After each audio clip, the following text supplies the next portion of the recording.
Good morning, good afternoon, good evening. This is Andrew Turner, founder and host of the G&T Sessions podcast. And today we have an amazing guest, Mr. Bill Conerly. How are you, Bill? I'm great. How are you, Andrew?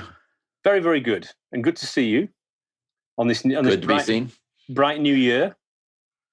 And just as a little secret, you see, actually what I've done, I have to admit, I've been a bit cheeky because I've flown over in 2021, we've been moved up from the helicopter to the Learjet. Yeah. We've now got the G&T Sessions sponsored Learjet, and we've flown over to the west coast of America. I believe somewhere very close to you. So where are we today then, Bill? Where are you today? Well, the picture behind you is Portland, Oregon, and I'm in a suburb about 10 miles south of Portland in Oregon on the west coast of North America, north of California, south of Washington State and Seattle. So you're right. You're right. Stuck between Silicon Valley and, I suppose, Starbucks Central. Yeah, we've got plenty of coffee too, and I'm near the headquarters of Nike, so we have a sneaker culture going around here, or trainers, I guess you would say. What do you call it? Is Portland, Oregon called like Shoe City or Sneaker City, or is it got like a... We often call ourselves Stumptown because a lot of the trees were cut down in the early days for lumber to ship down to San Francisco. So that's really? Probably our most common nickname. Stumptown. I've never heard that. Oh, wow. Okay. So thank you. Yeah, it's great, isn't it? I've never actually been to Portland, Oregon, but obviously virtually I am there today with you, just around the corner in the coffee shop, waiting for you to come around for a cappuccino. Yeah, well, I'm glad you brought the corporate jet over. I have put my Gulfstream on hold, trying to reduce my carbon footprint. Oh, that's very eco. That's very eco, Bill. So lovely to see you again, because I know that what triggered me talking to you last year was that you wrote an amazing article on Forbes about forecasting the future. And that piqued my interest. I go, right, okay, we're just right in the middle of a pandemic, of making history. And Bill sat there at his desk writing a thing about how you forecast the future. So we had a chat and I go, wow, we've got to get this genius on the podcast to explain his origin story and how he does that using his crystal ball, the Conerly crystal ball. Oh, he's got, for people that are listening on Spotify and Apple and obviously the other audio platforms could not see, but actually Bill just got his crystal ball out and just showed it to the YouTube audience. Anyway, so in terms of kicking off the episode, what gets you up in the morning then, Bill, at the moment? What's going on in Bill's world? Well, I'm an economist, and what gets me up is mostly a low tolerance for boredom. I get it from my father, but I'm at a point, there's been talk about retirement. I'm like, what am I going to do if I'm retired? But when I realized I could retire a few years back, I said, well, I'm going to stop doing things that are boring. Okay. And I can't do that entirely.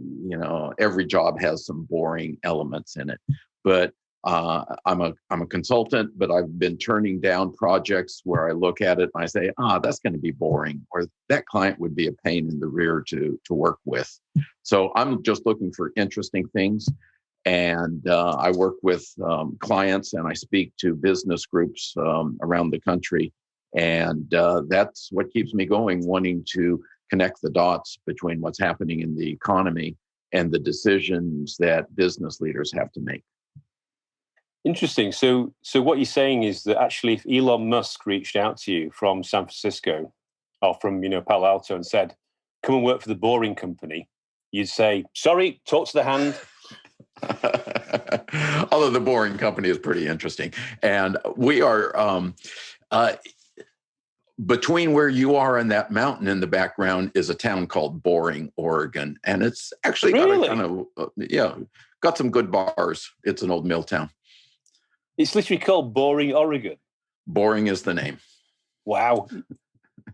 How did it get that? I think there was somebody, I think that was somebody's name. I think that was somebody's name. Oh, wow. So it's interesting. So you said that you you know what's going on in your world. You basically you're connecting the dots. I think that was the thing that I heard there, was connecting dots between the economy and business leaders, business executives. And do you find that that's quite an easy thing to do, or is it quite challenging? It's challenging. It without a doubt is challenging. So it meets that interesting threshold. But I've been doing it for quite a while. If you don't mind me, I'll tell you how I got started in this. At a young age, it was obvious I had a head for mathematics, but I thought math was boring. And then, well, you know, some people find it interesting in and of itself, but there's a theme developing here. Yeah, right. Boredom avoidance. But as a teenager, I got interested in both politics and business, just curious. But I thought politics lacked a foundation. It was mostly me saying, I want this, and you saying you want that. And then I discovered economics, and it used mathematical reasoning to talk about real world things. And I was the only 16-year-old in the country who said, I'm going to be an economist, and went on to college and graduate school. And that's what I've been doing ever since then. So you said that you felt like you were kind of like, I won't say an outlier, but you declaring that you want to be an economist, you're saying you felt like you were not in the big crowd, you're in, kind of somewhere over in the corner, kind of saying it quietly. Is that as though you're embarrassed about it or something? I don't know if that's most of my friends had no clue what an economist is. Oh, see. And okay. Because I'm well known in my community as the economist, right? A lot of people say, hey, my son or my daughter is majoring in economics at the university. Can you have a conversation? And so I've ended up giving a lot of advice to people interested in economics over the years. And that has led me to understand a little bit more about young people and careers. And what I've learned is that most young people have no clue about the wide range of jobs out there. Right. Yeah. They watch television and they see doctors, they see lawyers, they see cops, they see teachers, and they don't know. And I go into a business and I start talking to somebody about their job, and it's amazing, how interesting many jobs are, even if they're kind of seem mundane on the outside, and their jobs the young people don't know. So I was in a situation I wanted to be something that nobody knew what it was. And to tell you the truth, I didn't know much about it myself. Well, the interesting thing was when I was doing my degree a few years ago, Galbraith,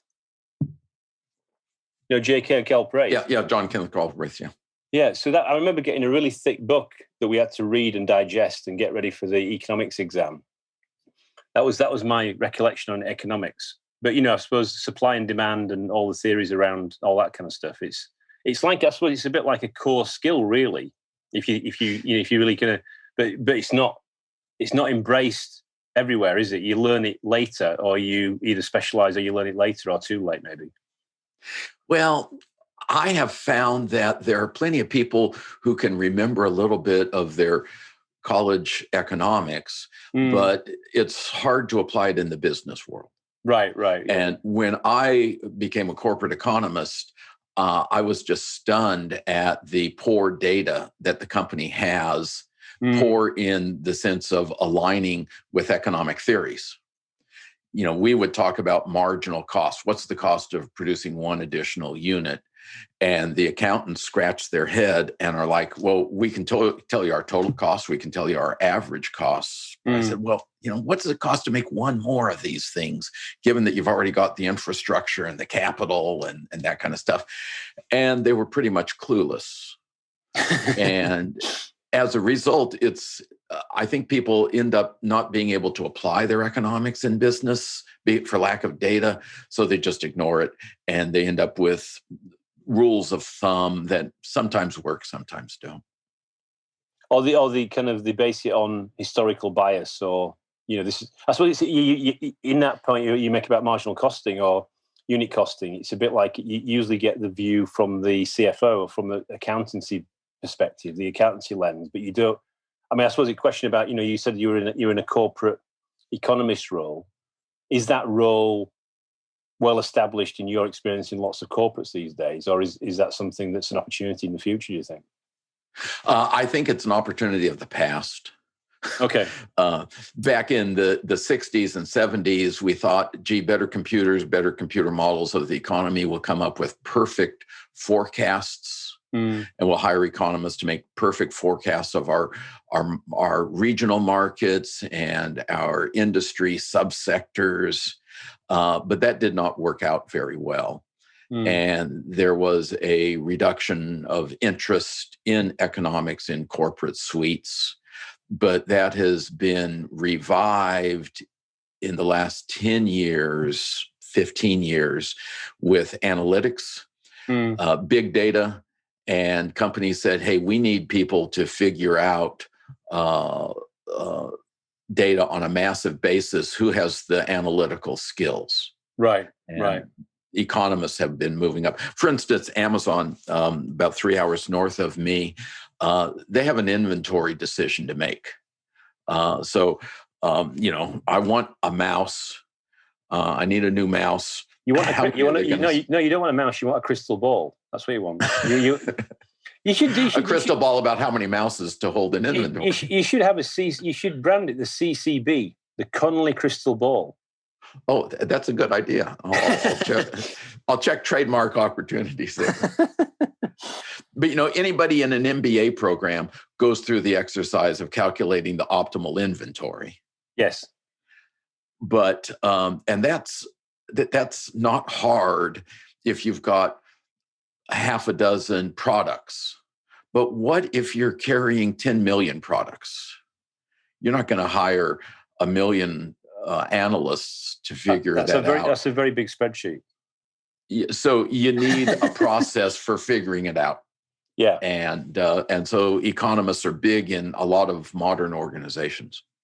And so they may not call them economists, but what would you say? Where does that domain sit, do you think, in an organization? If it's not called an economist, where are you seeing these days? Yeah, a lot of it is in sales and marketing, figuring out, a company that's doing an online service says, gee, do we get more customers by advertising on Facebook or on Google? Right. And then of those customers who come in, how many of them advance from the basic subscription plan to the premium subscription plan? And maybe we get more people from Facebook, but the folks who come from Google are more likely to promote to a higher thing. So you're looking at like the kind of lifetime value and the kind of proposition hierarchy and how you convert and move them up the value chain. Yeah. Right. And to tell you the truth, that kind of work can be done by anybody with an analytical approach. So engineers, economists, it could even be done by some accountants, though a lot of the accounting training tends to be too accounting. Right. I suppose it's this thing of, you've probably seen this rise that I've seen obviously over the last few years, this kind of chief data officer or chief analytics officer. Sure. Where they start to then report into the, I suppose, the CEO or or the board, or the CFO potentially. I don't know. Depends if it's a main board position or a one down from the main board. But I don't know if you've seen that as well. I think that maybe that's the kind of around the area where that you kind of grab your rounds around the data. You look at the actuals and then you look at the plan and you look at the forecast. Yeah. Yeah. And that's a great thing and a great transformation, not only of the data analyst position, but what I've seen in the last decade is that other executives are more understanding of the value of data. There was a time early in my career when I was a young man with thick, dark hair that I'd go into an executive committee meeting and we'd be talking about something, and I'm saying, oh, well, this system has this data, and there's this data over here from another system, and we could combine it with Census Bureau data and pull it all together and really get a better understanding.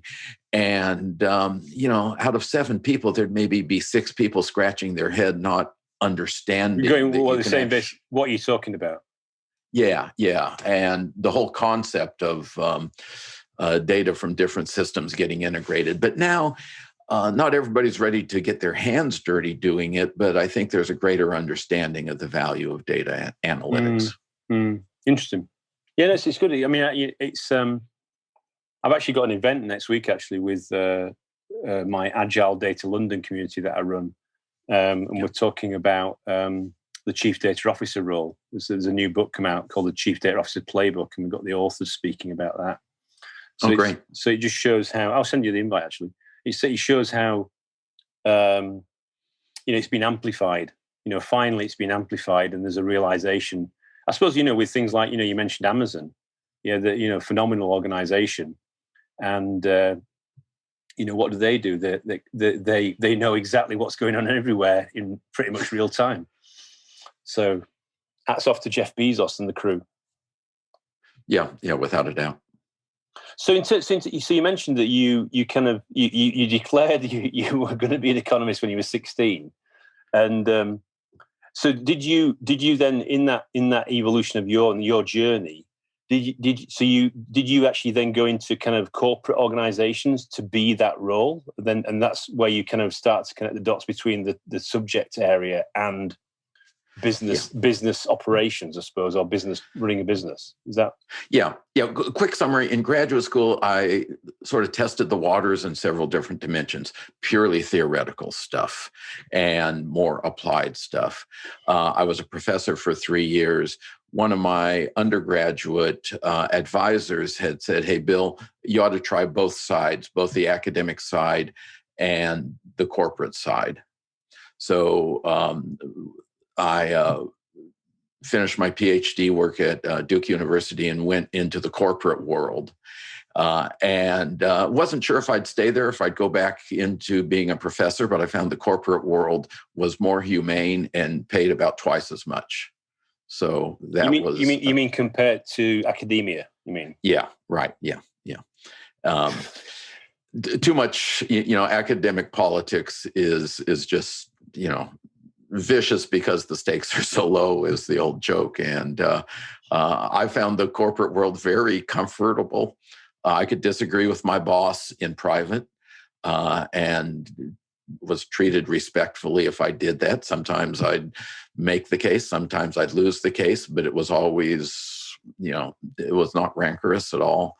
So I liked that. And I also liked applying what I did to real world problems, decisions about, how much inventory should we carry? Should we finance our debt short-term or long-term, and getting into those real decisions. It's all the meaty questions, really, isn't it? That's some meaty questions there. Yeah, right. So you kind of, so from a fulfillment point of view, I mean, you probably got some, well, I don't know if maybe if you did you because it's not about the money always, sometimes about the money, but, getting the fulfillment of teaching the art and teaching the knowledge and sharing the knowledge, you probably got that when you're at Duke. Is that fair? But then obviously, yeah, and I enjoyed teaching, but at some point, when it's the 7th time you're teaching basic supply and demand, okay, I've tested the jokes on previous classes. They're working. The students are learning it, but it's the same, week after, semester after semester. And I like the change in the business world, because the problems this year are different than the problems last year. Now, last year, 2020 and 2021, obviously, a world of difference in problems. But even in a more stable era, 98 was different than 97. Right. And the economy evolves. And I don't know how many times people have said to me, oh, this is a particularly challenging time to be forecasting the economy, isn't it? Well, that's been true every year of my professional career. That keeps boredom away from me. That's your superpower. So, it's like put your underpants outside your trousers, put your cape on, yeah? And then you could put, CBB, or was it CCB, CC, Conerly crystal ball on your T-shirt. Yeah, that's a good idea. But that's interesting. So when you went into corporate world, then was your biggest, as you mentioned about your six guys or seven guys around the table, or women, or that kind of that board meeting, did you find that your biggest thing? Well, there's two things about preparing the hypotheses and validating that with the data you've got, and then there's actually doing the stakeholder management to try and convince them that this could be an outcome that could happen if we didn't do X and Y and Z. So did you find that was one of the biggest hurdles or obstacles in that kind of work you did, or was that easy? Yeah, not easy, but doable. And I mentioned that when I was young, I had aptitude for math and an interest in the real world. The third element is I was the class clown. Oh, really? What you mean? You mean juggler, or you mean comedian? Cutting jokes. Really? The teacher's lecturing, and I'm making a side comment to the person next to me, usually in a voice that was too loud, and so I was just. So what you're saying? So what you're saying is you're an economist and stand-up comedian on the side gig. Well, my one of my jobs was as a bank economist, and half of that was analytical, and the other half was working with our customers, giving presentations to our customers, doing briefings for the management team of one of our customers, and nothing like a joke to get people comfortable. So a bit of an icebreaker. Yeah, right. And it also humanizes me. I mean, I'm coming in with a fancy degree, and I know a lot of statistics, and I'm sort of, somebody on a hill, and, I tell them some stupid joke, and everybody laughs, and they think, oh, he's a real guy.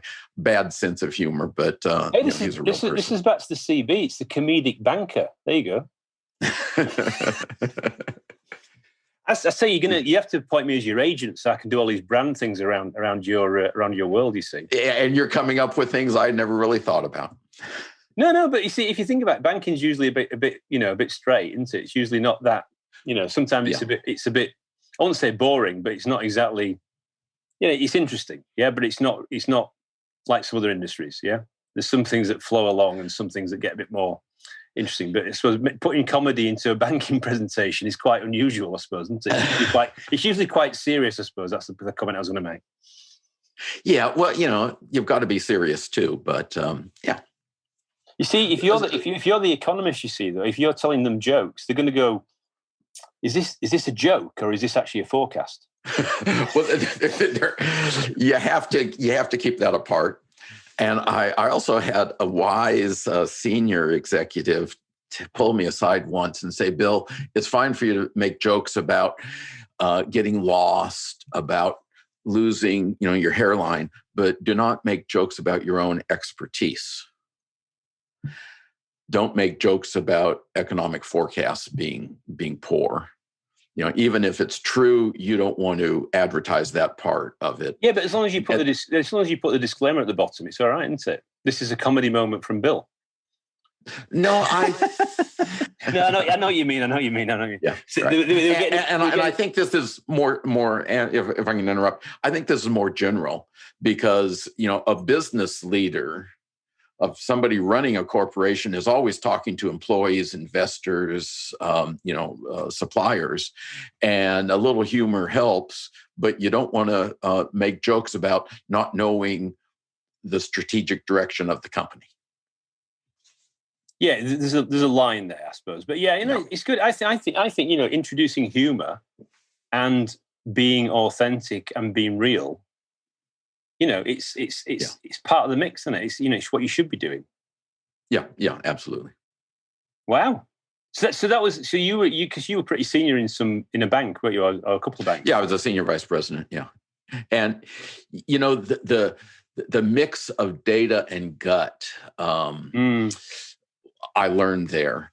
And we were talking about data analytics. Well, a lot of experienced business people have just learned the data patterns.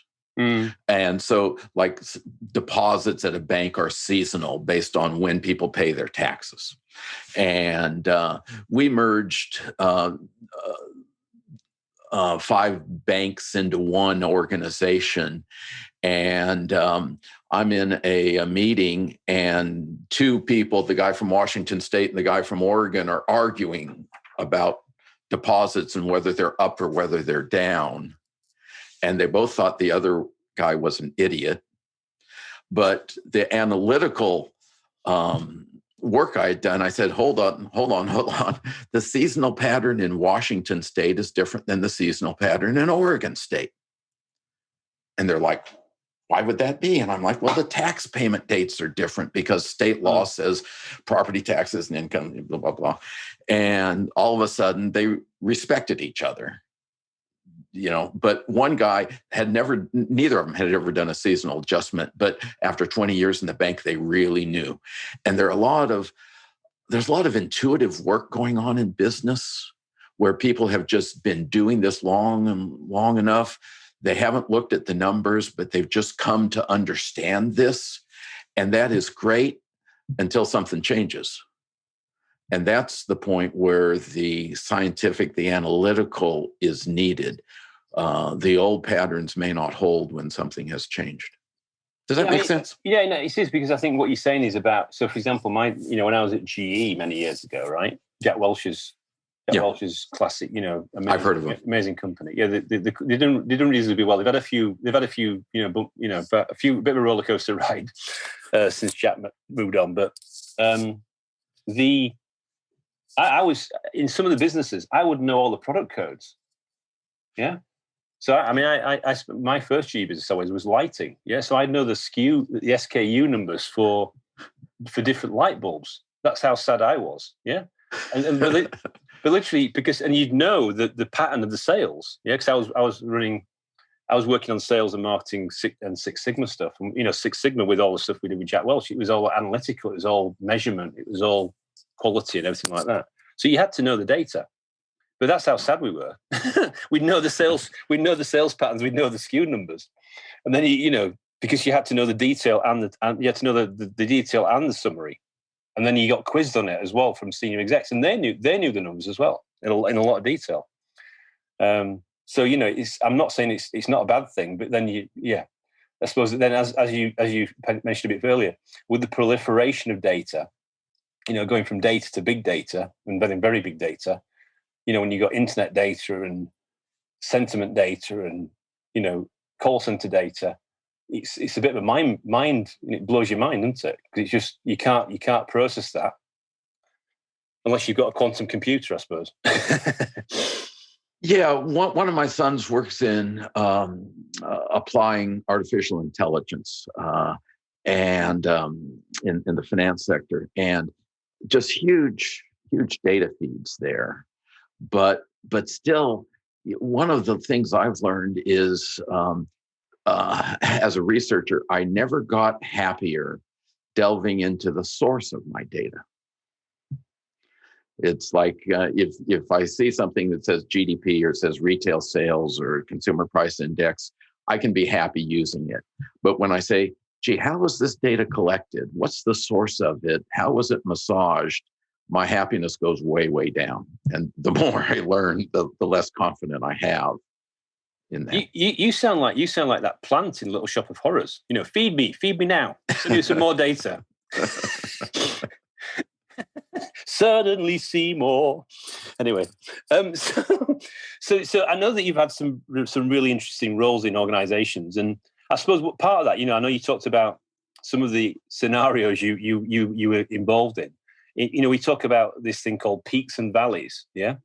So I know that sometimes people, want to talk about the peaks a lot, and not maybe talk about the valleys too much. Have you got any stories around that you'd like to share with the audience? Tell me more about what you're asking.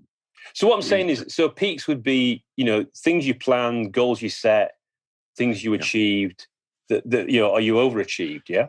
And then valleys would be things that maybe you planned, your goals that didn't quite work out as you hoped they would be, and maybe you missed, and you had a learning point, you failed, etc. I don't know if there's any things that spring to mind in that kind of area.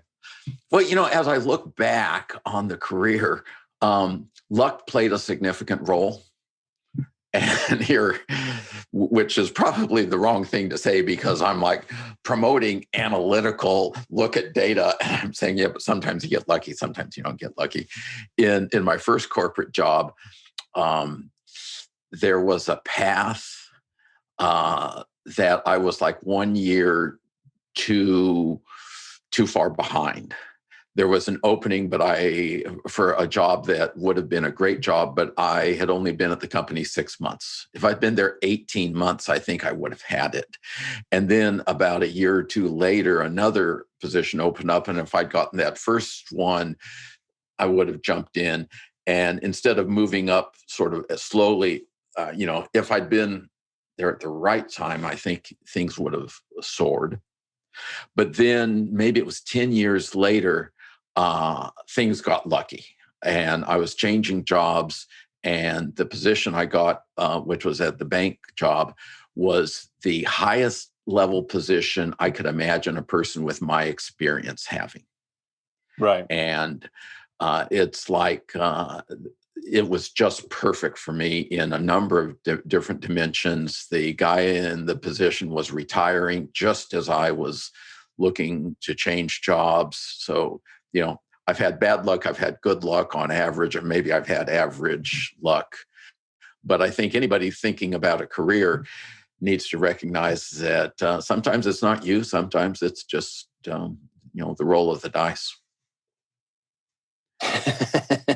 So here I am talking to a person, an economist, saying it's all about the dice. Let's go to Las Vegas, and then it's either red or black. Yeah. So I've got my abacus, I've got my crystal ball. I need to get dice. Exactly. It's a brand opportunity, that is. Maybe some big fuzzy dice. I'll pull them off the rearview mirror on my car. Everybody will want them. Everybody will. That could be. There's lots of vehicles out there. How many people have got cars in America? Quite a few million. Everybody. So I mean, in terms of what you're working on now, what you do now, what are the kind of things that you do? You said you do some consulting and advisory work. Yeah. Is there particular things that you do that make you not bored? What gets you excited, I suppose? Because it sounds like you've got this boring barometer to say, no, sorry, too boring, not going to work on that one. How do you? Right. Yeah, and it's not really a blessing. Like my wife wants to talk about the new carpet we're going to put in, and I see one piece of carpet, and I'm like, yeah, that's fine. And by the 18th piece of carpet, I'm like, my boredom threshold. Anyway, that's not what you asked about, but that's the pain of a low boredom tolerance. What I'm doing, about maybe 60% of my income has been on presentations to corporate boards of directors, management teams, trade association conventions. I'll come in and give a presentation. And some organizations will have me come in and talk to their customers. And, it's kind of fun, particularly if you're the class clown, being up on a stage, give some insights, tell some jokes. But my favorite part, and having named your podcast the G&T sessions, you'll like this. My favorite part is always the cocktail reception. Partially because I have a taste for gin, but I like the casual conversation I get with a business leader. I'm like, well, what's going on in your organization? Are you having trouble finding people? How are you handling the cost increases of copper lately? And that casual conversation is interesting. And, you can look at a lot of statistics, but there's a texture behind what's happening. And the conversations with business leaders help me see that texture.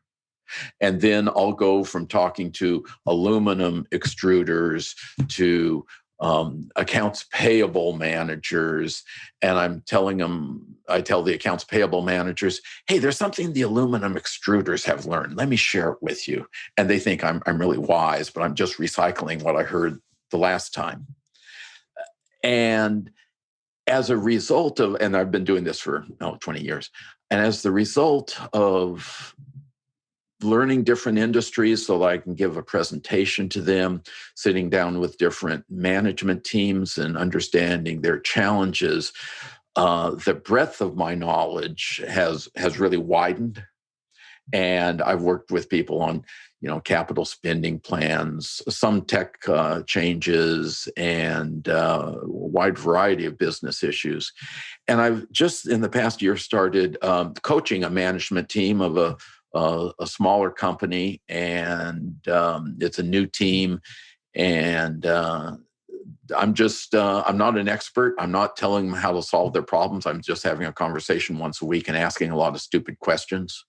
But what I'm realizing is this breadth of experience talking to business leaders has given me a breadth of stupid questions to ask, leading the CEO to rub his chin and say, oh, that's a good question, and being thought-provoking. So it's more of a thought-provoking role rather than a traditional consultant hired to solve a problem, comes in and delivers a solution.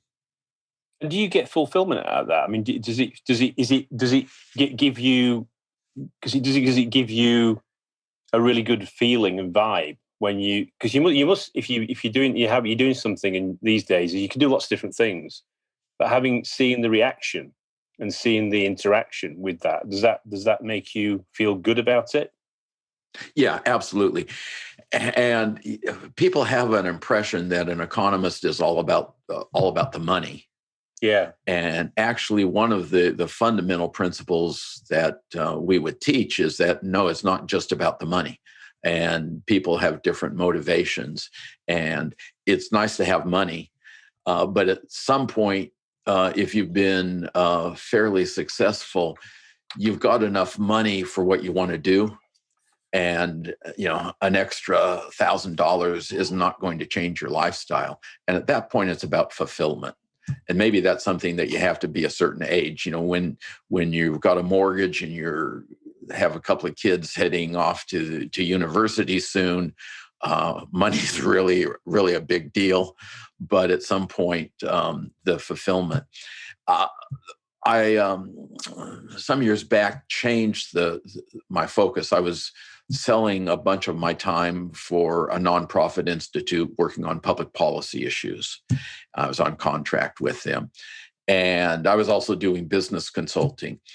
And one day I saw an article in the paper saying a project that we had been working on the public policy side was not going to advance because somebody in the legislature didn't like it. But I also saw a headline that a company I had been working for was doing an acquisition, and the acquisition was exactly the kind of target in the kind of market that I had recommended that they do. And I'm like, yes, they listened to me, and they're actually doing something based upon my recommendation. And, that just feels, it's satisfying to. Did they send the check? Did they send the check in the post? This decision, this M&A decision was advised by, was directed by Conerly's crystal ball. Exactly, CCB. Yeah. So I was going to ask you, I know you do. So thanks for sharing what you're doing there. I mean, one of the things also was because you are a prolific writer as well. Yeah. How did you get involved in that, and what are you doing in that area? I know I mean, could you explain what you do and what got you into it? So, a buddy of mine suggested I write as a way to promote my business. I started blogging. And after a while, Forbes reached out to me and said, hey, do you want to be one of our contributors, not a salaried staff member? And this was a different media model that is now widespread, but they were one of the pioneers.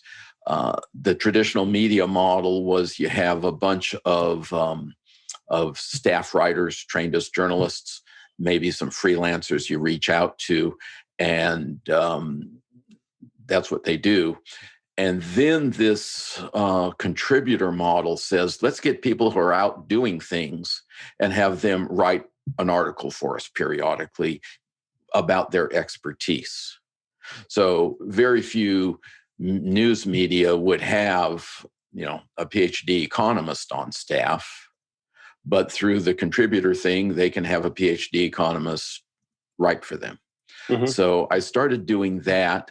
And the articles, it's like I do 5 a month, and sometimes I'm like, what am I going to write on? But a lot of the topics I see in the news, but remember those cocktail party conversations I mentioned? Yeah. Well, when two people at a cocktail party are both asking me about devaluation of the dollar on foreign exchange markets, I'm like, okay, these people are, and that particular event was people who manage hardware stores. I'm like, hardware store managers are asking about devaluation of the dollar? So I've got to write about it. And the casual conversation I do kind of feeds into the Forbes articles, and then the Forbes articles lead people to say, hey, Bill, tell us more about that. Which led to a change that I had to make in 2020 because I wasn't going to any cocktail receptions. You were missing all those really insightful things over G&T. Exactly. So I started... You could have a virtual G&T. Yeah, exactly. And what I started doing was saying, okay, who the heck is reading my newsletter? I have a monthly newsletter full of economic charts. And so I started saying to those, reaching out to those people saying, let's do a Zoom call for 30 minutes. And I ask them, how's business? What are your challenges? What opportunities do you see? They ask me questions, and I'm getting that texture of what's going on in the business world from those conversations. So you kind of, I wouldn't say, that's that classic phrase, you pivoted. You've it's like the crystal ball goes global and goes online. Yeah. I wouldn't have put it that way, but Well, no, because what you're saying is those connections, those conversations you used to have with all the physical events, has had to change. The formats had to change, but the conversations are still relevant and still valuable. Yeah, exactly. And one of the things I've learned, and it's probably true of, there are a lot of introverts in the tech world, that one of the things that many people need is a structure for having conversations. And I think introverts are more, I'm not an introvert, but I think introverts are more challenged by working from home and the pandemic, because they rely on a structure for social interaction. They need social interaction like the extroverts do, but the extroverts will go out and create it themselves. The introverts like to have a structure given to them. Yeah, that social dimension when you're in the office or at the water cooler kind of thing. Right. And I think everybody can benefit by just thinking, am I getting the social interaction that I need, both for personal connections, but also for business intelligence? I need to learn what other people are doing, people who use my product, people who supply me components, people who are just smart and have ideas. Need to find a structure for communicating with them. So how many articles do you think you've written for Forbes then over the last number of years? Or do you know? Oh, quite a few. 600 maybe. Wow. Something like that. Wow. They're not long articles. They're like 750 words. And some of them are, I'll do a GDP forecast, and 6 months later, I'm doing another GDP forecast. So they're not all different topics. So one of the things I was going to ask you about was, I suppose if we lean into that, because we are on the G and T sessions podcast, is about, I suppose, a little bit about the T. I know you touched on it a bit earlier. Was you talked very eloquently about the need for building capability in an organization to understand its data and build an analytical capability, which is now finally happening, I think, properly, especially with people from last year where they're saying, what do we continue to do? What do we stop doing? How do we have as I call, maybe I should trademark this, the PPP, the pandemic proof proposition. So I'm on TLA fire today, aren't I? Like 3-letter acronym fire. Right, TLA. So a bit about, on the tech side, what's your view on tech these days? I know there's been a lot of, commentary about the power of the technology companies, the use of tech. Any kind of perspectives on that you'd like to share? Well, let me tell you an anecdote. One of my clients does work primarily custom projects for different customers. I'm touring a factory, lots of machinery, and here's an employee filling out a paper log. And it turns out the person was just recording that he had finished a batch of product for one company, and he was now starting a batch for another company. And I asked the CFO who was giving me the tour, I said, so this is a paper process? And I'm thinking manual process, labor intensive, prone to data errors, and asked if they had thought about automating it. And the CFO said, yeah, we thought about it, but it didn't quite pencil out. And, I can understand, technology products not penciling out. But then I said to her, when did you look at it? And she said, it was about 3 years ago. And when I got back to my office, I pulled up data on changes over the last 3 years in the price tag on computers and other technical equipment, and the price tag on labor. Because what we were talking about is spending money on technology to cut labor costs. And it was dramatic, as you would imagine, labor costs going up, technology costs going down. Yeah. And over a 3-year period, the gap was something like between 20 and 30%.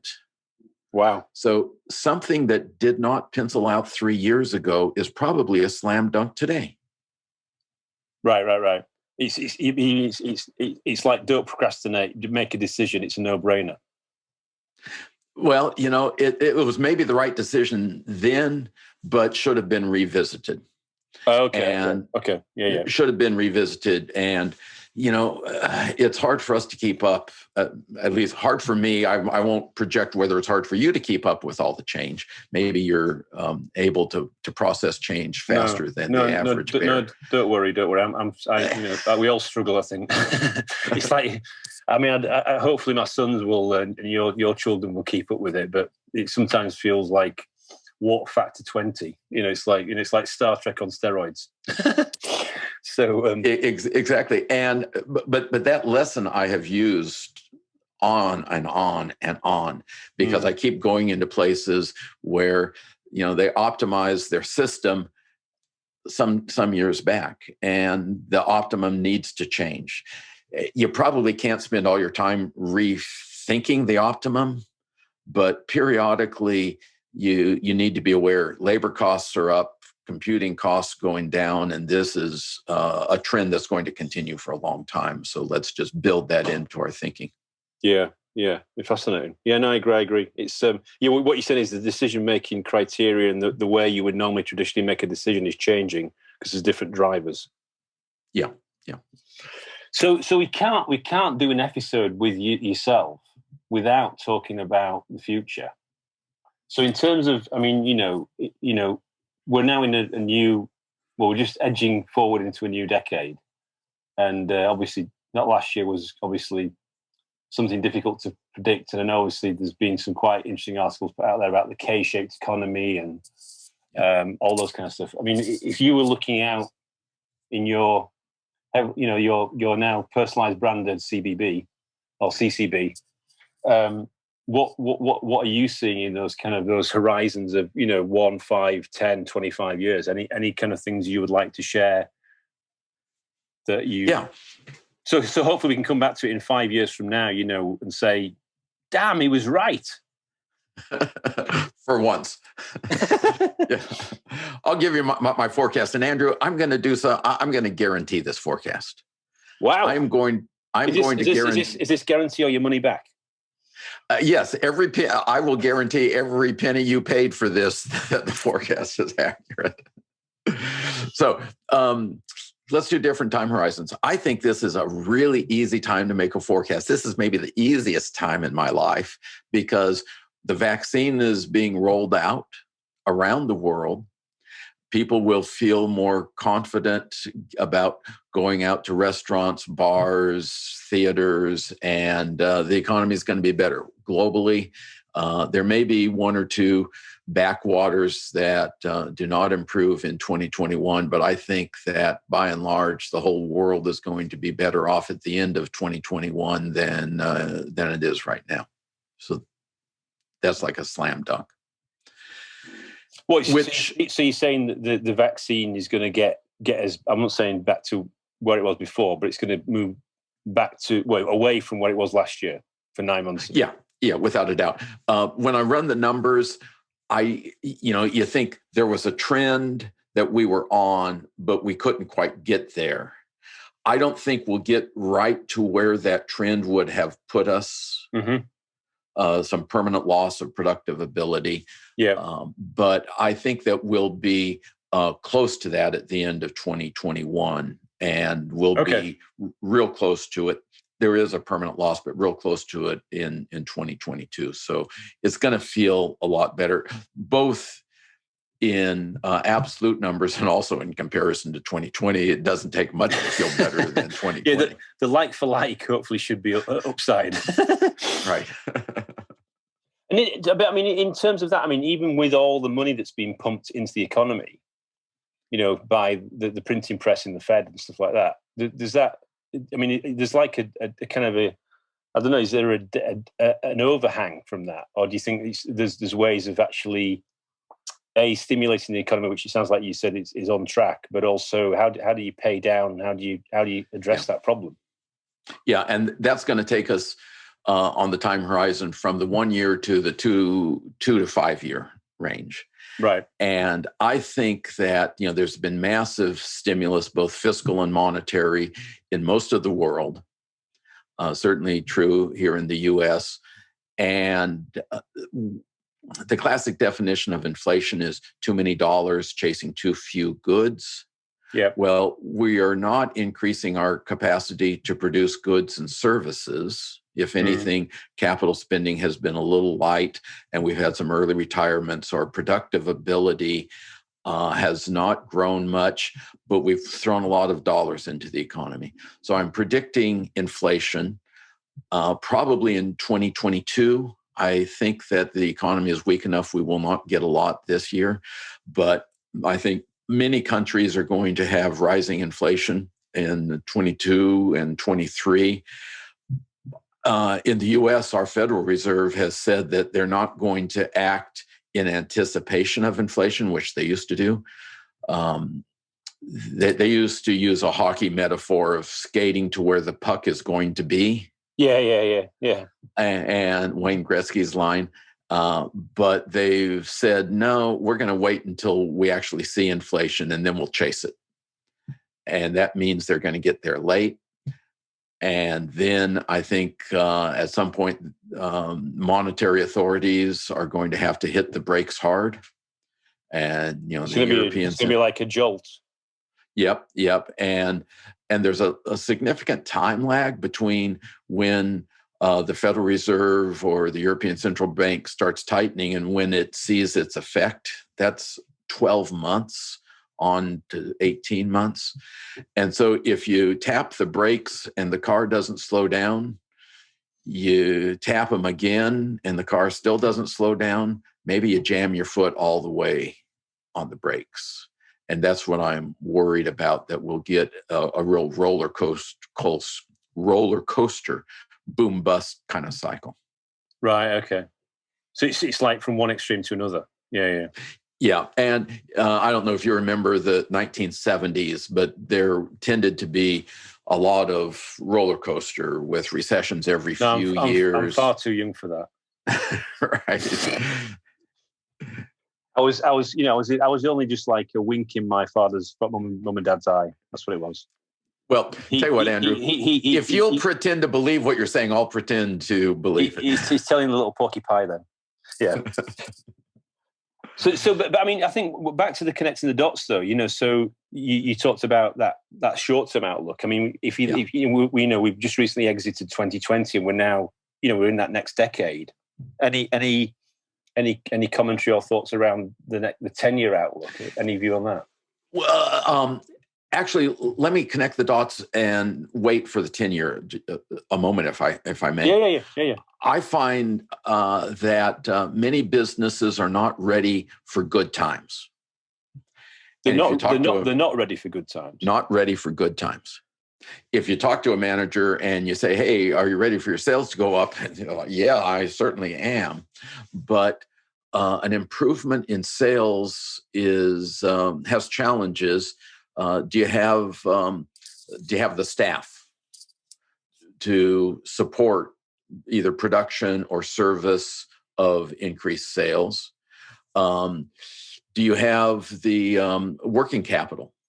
And I've in the last recession, I was talking to a manufacturer who was buying raw materials from mama papa companies that needed payment in 30 days.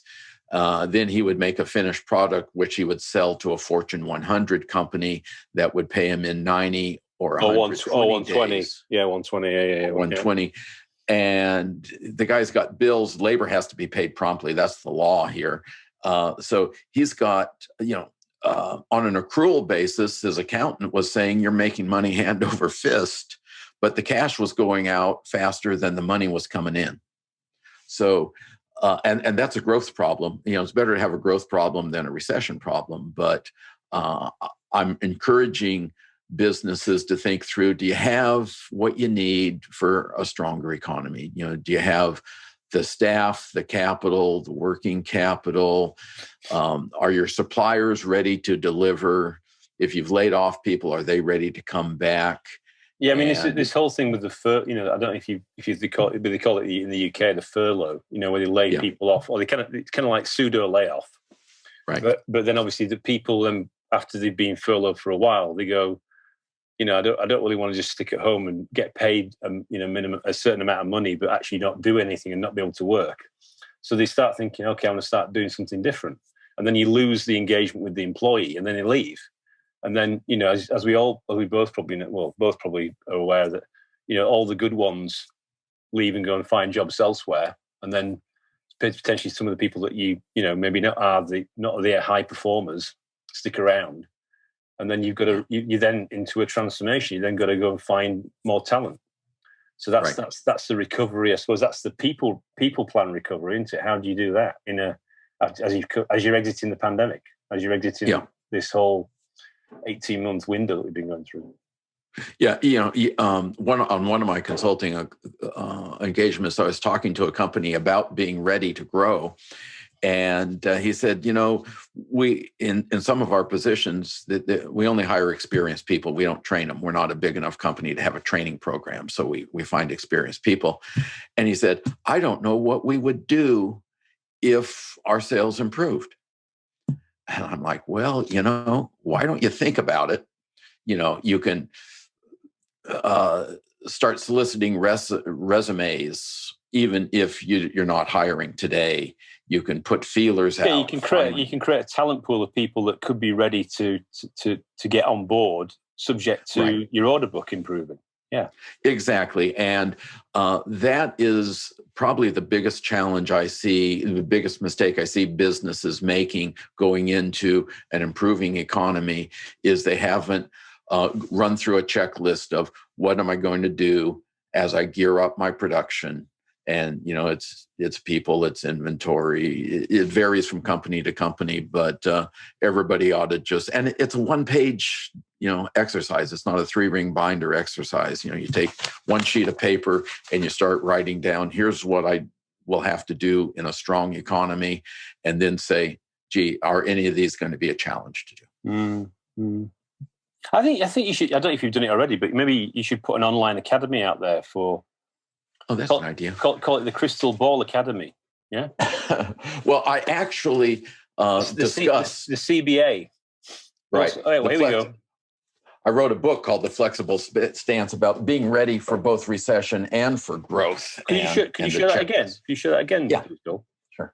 So for people that are listening, on Spotify and Apple, The Flexible Stance: Thriving in a Boom Bust Economy, available on Amazon. And all good booksellers. Yes. And have you got Audible as well? No. Okay. Yeah, it's interesting. It's interesting. That book you've obviously wrote. It's just what you were talking about there. I suppose it's this thing about need. Well, swinging from one. It's like the pendulum, into swinging from one extreme to another extreme. Yeah. Boom to bust. Yeah.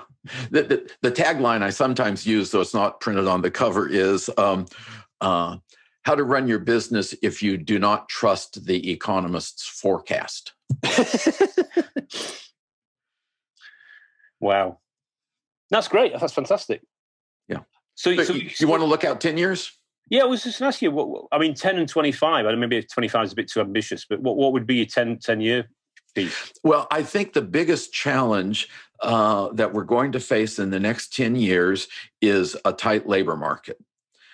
And I've looked at because of the population, you mean? Because of the population change. The timing varies from country to country, and I've mostly looked at the U.S. data, but I know the similar thing is happening elsewhere. We have the baby boom generation retiring. Yeah. And their children are the millennials who were already in the labor force. Yeah. The generation following them is not Gen Z. Some people call it. Yeah, it's Gen not Z. Not a large generation. They're entering the labor force now, and the exits will approximately match the entrances to the working age population. Right. And every time I talk to a business about, what are your plans for the next 10 years? They have growth in their vision, but the labor force will not grow. Yeah. The need for people. It's next like net neutral. Yeah, right. In the U.S., we will have the lowest growth of working age population since our Civil War in the 1860s. Wow. The lowest growth in our working age population since the Civil War. And in America, we have bolstered our population numbers with a lot of immigration historically. And we've been, I'm going to say with pride, better than average at integrating immigrants into our society. I'm married to an immigrant. And immigration was slowing during the Trump administration. Then it came to a screeching halt in 2020. So all those walls he kept building. Yeah, right. Yeah.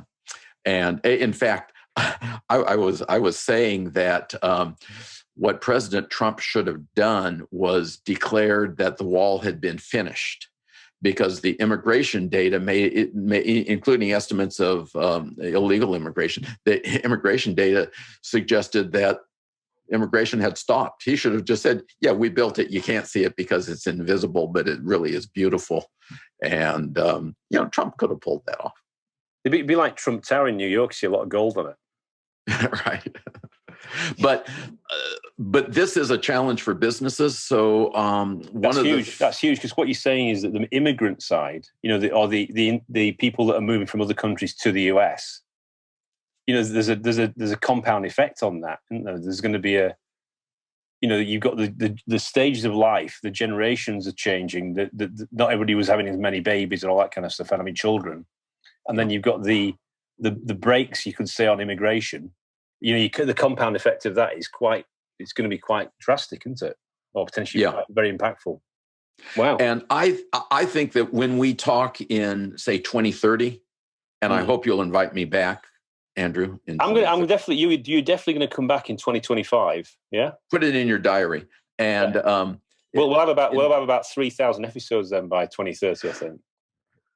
If not more, 10,000 episodes. In 2030, when we look at which companies thrived in the decade and which companies did not thrive, I think the biggest distinction will not be technology, but employee retention and recruitment. Yeah, employee loyalty, talent management. Right. Yeah, exactly. And it's not about. When I talk to the HR people, I often hear about fringe benefits, on-site daycare and yoga classes. And it's like, forget that. What, the best benefit an employee can get is a good boss. Yeah. And especially for your tech community, I hate to point fingers, but I think there are a lot of not good bosses in the tech world. And people don't get proper feedback, coaching, development, even criticism. Mentoring, and even criticism. Criticism can be a positive fact for employee engagement because if you're spending some time telling somebody, you did this wrong, here's the right way to do it, that's an investment. Yeah. And employees see that you're investing time in making them stop making mistakes. So. Yeah, trying to help them to improve, be the best version of themselves and all that kind of stuff. Yeah, exactly. Yeah, fascinating. No, wow. Well, you heard it here first. You see, the CCB was kicked into action. We definitely have to do this, Bill. We're gonna have to get this. We're gonna have to get a Shopify site up with the collection. Yeah.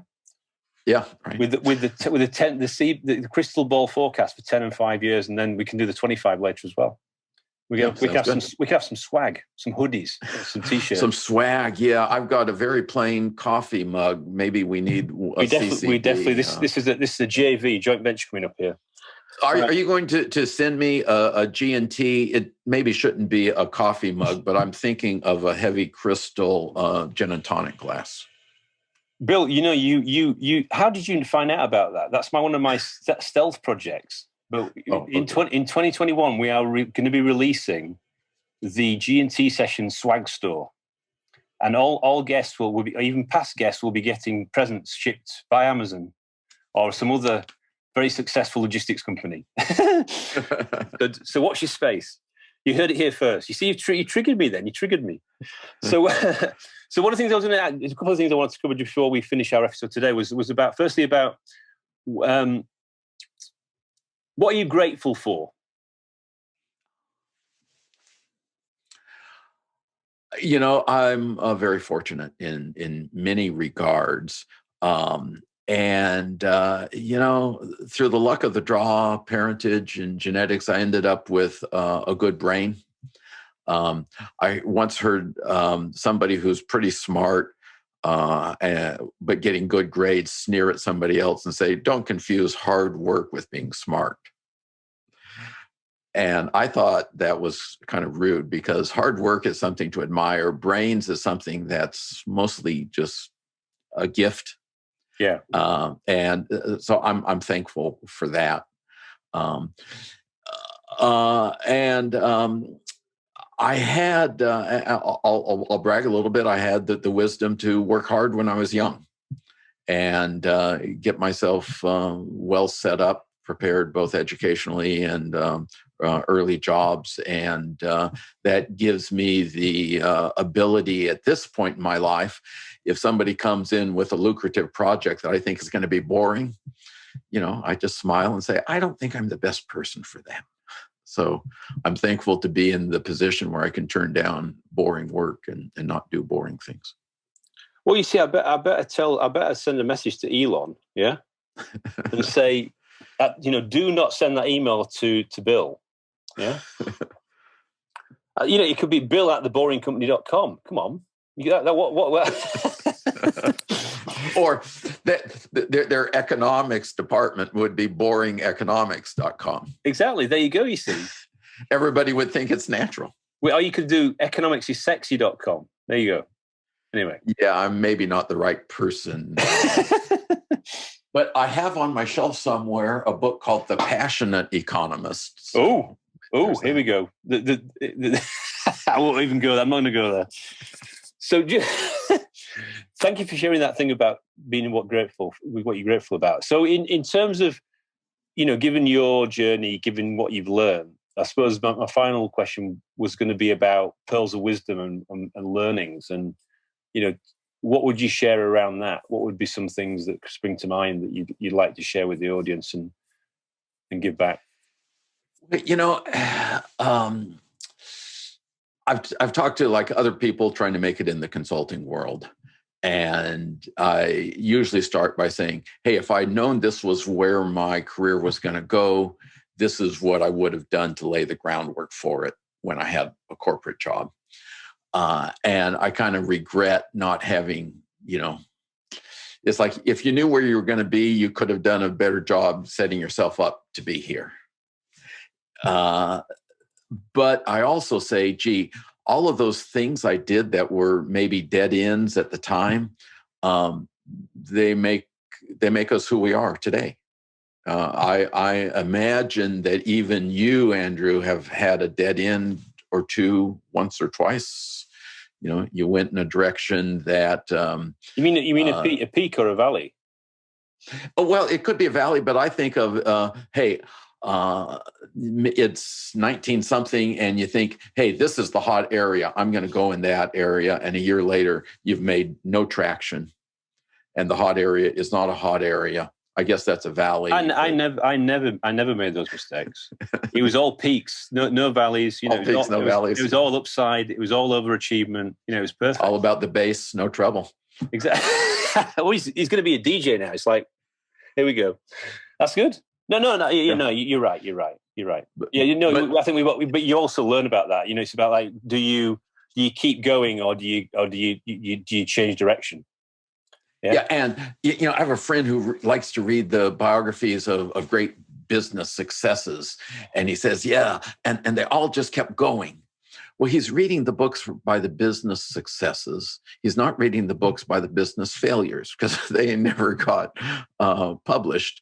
But, for, every Steve Jobs who is incredibly creative, but also kind of abusive to the people around him, there are other people who are creative and abusive who are failures.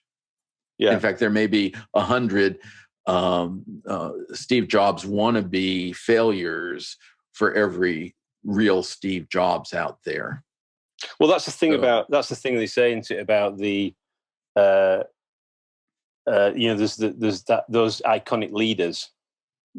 What's the real story behind it? And I suppose people sometimes kind of put their they cover their eyes up and just cover their ears up and don't listen to that other stuff. But I mean, managing people, leading people, winning the hearts and minds, and continuing to win the hearts and minds is complex and challenging, but also rewarding as well.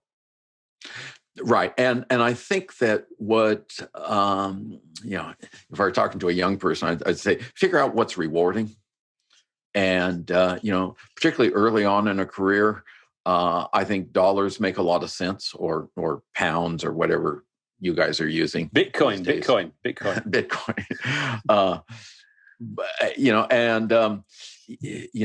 For young people, some people will say, "Oh, I've got a passion for this. I want to follow my passion." But you're incredibly narrow if there's only one thing that will make you happy. So if there are 2 or 3 or 5 things that will make you happy, why don't you look at which pays the most? And nothing like having a financial cushion to later enable you to follow your passion. Well, I suppose that's the thing is you spot on because I think the last year has probably helped. Well, maybe forced people to rethink what they do, and also to think about how you de-risk what you do, and how you continue to thrive and achieve your potential. Don't just rely on X and Y and Z, because you sometimes you have to you get the cold hard reality where some other people make a decision on your livelihood. So you have to start thinking about your own destiny and your own plan. Yeah, absolutely. And I think I was a good worker, but twice corporate changes led me to be all of a sudden on the job market. And it can happen to anybody. Yeah. Well, it's been an absolute pleasure to have you on the episode today. Thank you so much. But Andrew, one last thing. Mm-hmm. We ended on a sort of a gloomy note, but my 25-year forecast, I think we're going to have a lot more human progress and the technological innovation, freer and more prosperous people. We can go into more detail on that in the future, but I really am optimistic about the next 2.5 decades. Okay. You snuck that in, you see, right at the end. I thought you were holding that back for a future episode. Well, it's a teaser. Ah, you see, you're teasing the audience. You see, come on. Well, it's no. So we've had the 5, well, the 1, 5, 10, and 25-year forecast. Right. Thank you for doing that. Happy to. Guaranteed to be worth every penny you paid for it. Oh, here we go. Well, there's a lot of swag going to be coming over to Portland, Oregon, isn't there, at this rate? It's Amazon. Send for more capacity in Portland, Oregon. There's a big delivery going to Bill. So thank you very much for coming on the episode today. Great being here. And we look forward to continuing the conversation.